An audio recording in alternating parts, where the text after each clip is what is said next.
కొంతమంది గులగాళ్ళు ఉంటారు. ఈ గులగాళ్ళ వ్యవహారం ఎట్లుంటుందంటే పాకిస్తాన్ ఏదో అద్భుత దేశం అయినట్టు, భారత్ చేతకానట్టు వాగుతూ ఉంటారు.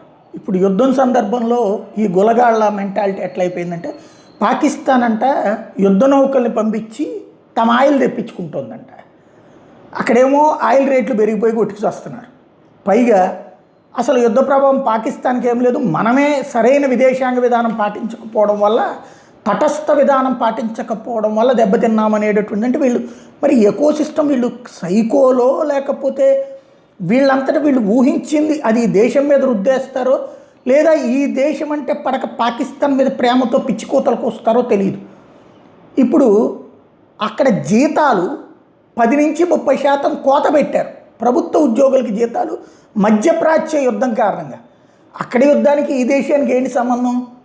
ఆయిల్ ధరలు పెరిగితే ఆయిల్ ఎట్లాగో రేట్లు వేస్తున్నారు. అలా జీతాలతో సంబంధం ఏంటి నాకు అర్థం కాలేదు. అంటే ఎగుమతులు తగ్గిపోతాయి, దిగుమతులు రావు. మరి పాకిస్తాన్కి సంబంధించిన షిప్పులన్నీ పోనిచ్చి పాకిస్తాన్కి ఇంపోర్ట్ అంతా జరుగుతుంటే ఇంకా ప్రాబ్లం ఏముంది? అసలు ఈ టైంలో పాకిస్తాన్ అట్లా కనుక ఇంపోర్ట్స్ ఎక్స్పోర్ట్స్ చేసుకునే స్థితిలో ఉంటే ప్రపంచం మొత్తానికి అదే నాయకురాలు అయిపోద్ది.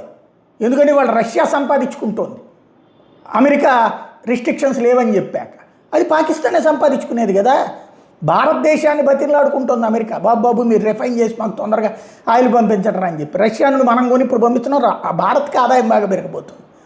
ఇక్కడ మనకి ప్రతి క్షణం ఈ దేశం ఎదుగుతుంటే నచ్చకపోవడం ఏంటో అర్థం కాదు, ఈ దేశం మీద పడి ఆడవడం ఏంటో అర్థం కాని విచిత్రమైనటువంటి పని.